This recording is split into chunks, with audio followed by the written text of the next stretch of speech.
National crush Rashmika Mandanna తన తాజా చిత్రం మైసా కోసం ప్రాణాలకు తెగించి చేసిన సాహసం ఇప్పుడు టాలీవుడ్లో హాట్ టాపిక్గా మారింది. ఈ సినిమాలో ఆమె గోండు తెగకు చెందిన మహిళగా నటిస్తుండగా కేరళలోని అతిరపల్లి జలపాతం వద్ద సుమారు 80 అడుగుల ఎత్తు నుండి ఎటువంటి డూప్ లేకుండా దూకి అందరినీ ఆశ్చర్యపరిచింది.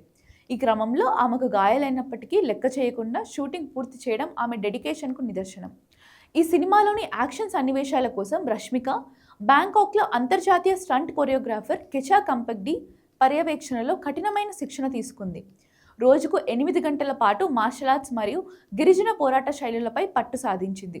కేవలం గ్లామర్ పాత్రలకే పరిమితం కాకుండా ఈ స్థాయిలో ఫిజికల్ ట్రాన్స్ఫర్మేషన్ చూపించడం సినిమాపై అంచనాలను భారీగా పెంచేసింది. దర్శకుడు రవీంద్ర పుల్లే తెరకెక్కిస్తున్న ఈ చిత్రం రష్మిక కెరీర్లో ఒక మైలురాయిగా నిలిచిపోతుందని చిత్ర యూనిట్ ధీమా వ్యక్తం చేస్తోంది. ఎమోషన్స్తో పాటు మునుపెన్నడూ చూడని యాక్షన్ ఎపిసోడ్స్ మైసాలో ప్రధాన ఆకర్షణగా ఉండబోతున్నాయి.